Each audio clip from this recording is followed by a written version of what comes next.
एक शासक रात के अंधेरे में शहर की गलियों में टहल रहे हैं। कोई पहरेदार नहीं, कोई शाही सवारी नहीं।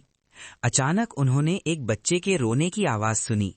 एक माँ चूल्हे पर पतीले में पानी उबाल रही थी, लेकिन उसमें कोई खाना नहीं था। उस शासक ने खुद अपने कंधों पर अनाज की बोरी उठाई। ये महान इंसान थे उमर इब्नुल खत्ताब। सिर्फ 2 साल तक शासन करने के बाद पहले खलीफा हजरत अबू बकर रज़ियल्लाहु अन्हु इस दुनिया से चले गए, लेकिन अपनी मौत से पहले ही उन्होंने सबको साफ साफ बता दिया था कि उनके बाद मुसलमानों का दूसरा खलीफा कौन होगा, उमर बिन खत्ताब। इस्लाम आज दुनिया का सबसे तेजी से बढ़ता हुआ धर्म है, जिसे लगभग 200 करोड़ यानी 2 बिलियन लोग फॉलो करते हैं। दुनिया में ऐसा एक भी सेकंड नहीं गुजरता जब कहीं भी दुनिया के किसी कोने में अजान न दी जा रही हो। इस सब में हजरत उमर अजीज रह का बहुत बड़ा रोल रहा है, जिन्होंने बस कुछ ही सालों में ये काम किया। मुसलमानों ने एक ऐसी बड़ी सल्तनत बनाई जो इससे पहले दुनिया में किसी के पास नहीं थी, न अलेक्जेंडर द ग्रेट के पास, न मिस्र के फिरौन के पास। लेकिन ये सब आखिर उन्होंने कैसे किया? हजरत उमर की शख्सियत को समझने के लिए उस जमाने के मक्का शहर को समझना जरूरी है, क्योंकि मक्का में कई सदियों से एक ही कबीला कुरैश का राज था, और आहिस्ता आहिस्ता कुरैश का ये कबीला इतना बढ़ गया था कि कुरैश खुद भी कई कबीलों में बंट चुका था, और इन कबीलों के बीच मक्का में शांति बनाए रखने के लिए हर कबीले को अलग अलग जिम्मेदारियां दी गई थी। कुरैश के 3 सबसे ताकतवर कबीले थे, जिनमें से रसूल अल्लाह सल्लल्लाहु अलैहि वसल्लम के कबीले बनु हाशिम के पास कुरैश की धार्मिक ताकत थी, क्योंकि मक्का काबा की वजह से अरब का धार्मिक केंद्र था, और बनु हाशिम के नेता अब्दुल मुत्तलिब और उनके बाद अबू तालिब थे। कुरैश का दूसरा ताकतवर कबीला था बनी उमैया। ये कबीला कुरैश में सिर्फ एक ही चीज के लिए मशहूर था, पैसा। इसी वजह से मक्का की पूरी इकोनॉमी यही फैमिली बनी उमैया कंट्रोल करती थी, और इस कबीले का नेता था अबू सुफियान। और आखिर में कुरैश का तीसरा पावरफुल कबीला था बनी मखजूम, जो मक्का में योद्धाओं का परिवार था। इसीलिए मक्का में हर जंग की योजना ये वही परिवार बनाता था, और सबसे ज्यादा हथियार भी उसी परिवार के पास होते थे। और बनु मखजूम का नेता सबसे ताकतवर नेताओं में से एक था, जिसे अबू जहल के नाम से जाना जाता था।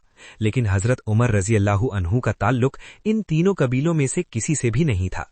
उनका ताल्लुक कुरैश के एक दूसरे कबीले बनु अदी से था, जो कुरैश के दूतों का कबीला था, मतलब कुरैश का प्रतिनिधि, स्पोक्स पर्सन। ये झगड़े भी वही कबीला सुलझाया करता था, और उनका नेता था खत्ताब, हजरत उमर रज़ियल्लाहु अन्हु के पिता। इसी वजह से हजरत उमर की शख्सियत में ये छाया था कि वे किसी भी बड़े मसले को बहुत ही आसानी से बातचीत और बहस के जरिए हल कर लिया करते थे। ये सब उन्हें अपने पिता के कबीले बनु अदी से मिला था। लेकिन हजरत उमर रज़ियल्लाहु अन्हु की शख्सियत का एक और पहलू भी था। हम सब अक्सर सुनते रहते हैं कि वो बहुत ही गुस्सैल इंसान थे, और छोटी छोटी बातों पर दूसरों का सर काटने को तैयार हो जाते थे। हजरत उमर की ये खासियत उन्हें उनकी मां हंतमा बिन्त हिशाम से मिली थी, जिनका ताल्लुक बनु अदी से नहीं बल्कि बनु मखजूम से था, जो कुरैश के वॉर और जंग को संभालते हैं। इस बनु मखजूम के कबीले की माइंडसेट को समझने के लिए बस इतना ही काफी है कि इसी कबीले से हजरत उमर रज़ियल्लाहु अन्हु के कजिन का नाम खालिद बिन वलीद था। मतलब हजरत उमर रज़ियल्लाहु अन्हु लोगों को बातों से अच्छे से समझाना अपने पिता से सीखा, और जो लोग बातों से नहीं समझे उन्हें डंडे और तलवार से समझाना उन्होंने अपनी मां के परिवार से सीखा। दुनिया के सबसे बड़े बादशाह खलीफा बनने के बाद एक दिन हजरत उमर मक्का के उस इलाके से गुजरे जहां वो बचपन में ऊंट चराया करते थे, और फरमाया कि अल्लाह की क्या शान है कि मेरी जिंदगी में एक वक्त ऐसा था जब मैं यहाँ ऊंट चराया करता था, और मामूली सी गलती पर भी मेरा बाप मुझे बहुत मारा करता था। और आज ऐसा दिन है कि मेरे और अल्लाह के बीच दुनिया में उस वक्त उनसे बड़ा कोई भी नहीं था। हजरत उमर रज़ियल्लाहु अन्हु दुनिया की सबसे बड़ी एम्पायर के नेता और सबसे ताकतवर इंसान बन चुके थे। उनसे ज्यादा ताकतवर कोई नहीं था सिवाय अल्लाह के। हजरत उमर रज़ियल्लाहु अन्हु मक्का में पैगंबर साहब सल्लल्लाहु अलैहि वसल्लम के 12 साल बाद पैदा हुए थे, और जवानी में बहुत ताकतवर और मसलदार होने की वजह से बहुत जल्दी मक्का के सबसे ताकतवर रेसलर बन गए। मतलब कहा जाता है कि जब वे किसी ग्रुप में चलते थे तो ऐसा लगता था जैसे बाकी सारे जमीन पर चल रहे हों और वे ऊंट पर बैठे हों। आज के जमाने में देखें तो उनकी हाइट लगभग 6 फुट 6 इंच या 6 फुट 7 इंच के आसपास होगी। इसके बाद धीरे धीरे हजरत उमर रज़ियल्लाहु अन्हु अपने कबीले बनु अदी की लीडरशिप संभालने लगे और मक्का के बड़े बड़े सरदारों के साथ मीटिंग्स में बैठने लगे। थोड़े ही समय में वो कुरैश के सबसे टैलेंटेड एम्बेसडर बन गए और इसी के साथ उन्होंने अपना इंपोर्ट एक्सपोर्ट का बिजनेस भी शुरू किया था, जिसमें वो मक्का, यमन, सीरिया के बीच हमेशा घूमते रहते थे। और आखिरकार हजरत उमर रजी अल्लाह अन्हु की उम्र 27 साल हुई तो मक्का में रसूल अल्लाह सल्लल्लाहु अलैहि वसल्लम ने नबूवत का ऐलान कर दिया और इस्लाम की दावत देना शुरू कर दी। लेकिन हजरत उमर रजी अल्लाह अन्हु कुरैश के एम्बेसडर और स्पोक्स पर्सन होने की वजह से इस्लाम के खिलाफ पहले सख्त विरोध करते थे और अपने मामू अबू जहल के साथ मिलकर मुसलमानों के खिलाफ खड़े हो गए थे। इस्लाम कबूल करने से पहले हजरत उमर की शोहरत कुछ अच्छी नहीं थी, क्योंकि वे कई गैर इस्लामी गतिविधियों में शामिल रहते थे, जैसे शराब पीना और जुआ आदि। उन्हें इस्लाम से इतनी नफरत थी कि उन्होंने अपने एक गुलाम को सिर्फ मुसलमान होने की वजह से इस कदर मारा कि खुद मार मार कर थक गए। लेकिन जैसे जैसे वक्त बीतता गया, धीरे धीरे हजरत उमर रजी अल्लाह अन्हु की सोच मुसलमानों के बारे में थोड़ी बदलने लगी। इसी वजह से एक दिन जब वो मक्का में एक गुलाम के पास से गुजरे, जिसे उसका मालिक अबू जहल मुसलमान होने की वजह से इतना मार चुका था कि वो लगभग बेहोश हो गया था, तो हजरत उमर ने देखा कि कोई उसकी मदद नहीं कर रहा। फिर खुद जाकर उन्होंने उसका हाथ पकड़कर उसे उठाया। उस गुलाम ने हजरत उमर से कहा, वल्लाही आप दोनों में बेहतर हैं। हजरत उमर को समझ नहीं आया कि उसका मतलब क्या था। उस गुलाम ने उस दुआ की तरफ इशारा किया जो पैगंबर सल्लल्लाहु अलैहि वसल्लम ने अल्लाह से मांगी थी कि हे अल्लाह, मक्का के इन 2 उमर में से किसी एक को इस्लाम की तरफ ले आओ। ये दोनों थे उमर बिन खत्ताब और उमर बिन हिशाम। अबू जहल और अबू सुफियान बार बार मक्का के बड़ों को मीटिंग के लिए बुलाते और समझाने की कोशिश करते कि मोहम्मद की वजह से हमारा दीन खराब हो गया है, साथ ही हमारी अर्थव्यवस्था और इज्जत भी बहुत प्रभावित हुई है। इन मीटिंग्स के दौरान हजरत उमर आखिरकार बहुत तंग आ गए और उन्होंने एक ऐसा फैसला किया जो इससे पहले किसी ने करने की हिम्मत नहीं की थी। उन्होंने रसूल अल्लाह सल्लल्लाहु अलैहि वसल्लम को कत्ल करने का फैसला किया और अपनी तलवार लेकर सीधे दारे अरकम की तरफ चल पड़े, जो मक्का में मुसलमानों का हेडक्वार्टर था। लेकिन अल्लाह ने हजरत उमर को इस सबसे बड़े गुनाह से पलट दिया। रास्ते में उन्हें उनका सबसे अच्छा दोस्त मिला, जो गुप्त रूप से मुसलमान बन चुका था। जब हजरत उमर को ये बात मालूम हुई तो वो आदमी बिल्कुल खौफजदा हो गया।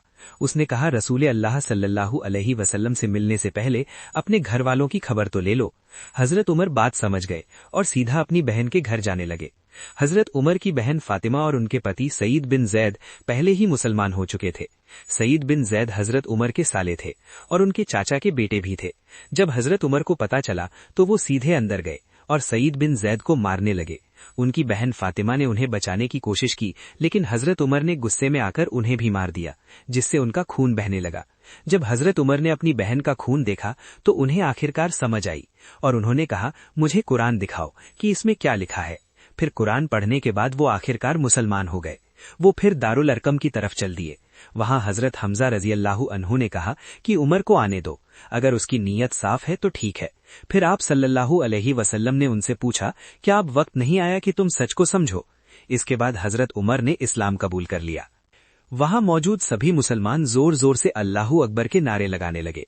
ये पैगंबरी का 6ठा साल था और हजरत उमर की उम्र 32 या 33 साल थी। हजरत उमर के इस्लाम कबूल करने के बाद मुसलमानों की हालत पूरी तरह बदल गई। पहले जो भी इस्लाम कबूल करता था वो छुपकर नमाज पढ़ता था, लेकिन हजरत उमर ने इस्लाम कबूल करने के बाद सीधे उनके मामा अबू जहल को बताया और फिर मक्का की गलियों में इसका ऐलान कर दिया। हजरत उमर के आने के बाद सारे मुसलमान सबके सामने खुलकर नमाज पढ़ने लगे और यहाँ तक कि काबा के अंदर जाकर।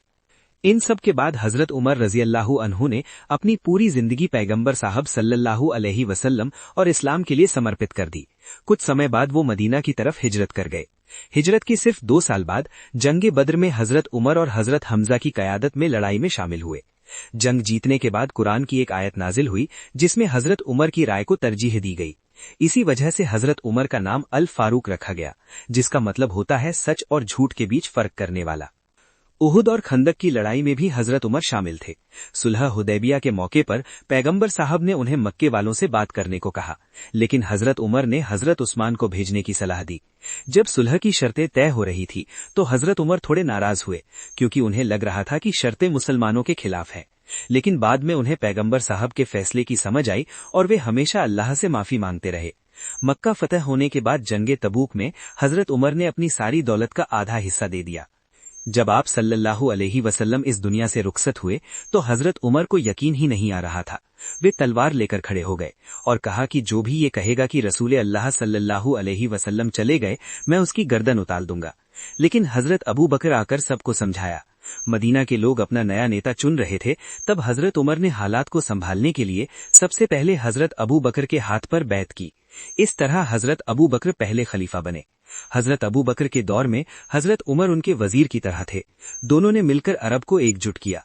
हजरत उमर के ही मशवरे पर कुरान को किताबी शक्ल दी गई। हजरत अबू बकर की मौत के करीब उन्होंने बड़े सहाबा से मशवरा किया कि उमर के बारे में क्या ख्याल है। एक सहाबी ने कहा कि वो थोड़े सख्त हैं, तो अबू बकर रजी अल्लाह अन्हु ने कहा कि वो इसलिए सख्त हैं क्योंकि मैं नरम हूं, जब वे खुद खलीफा बनेंगे तो बदल जाएंगे।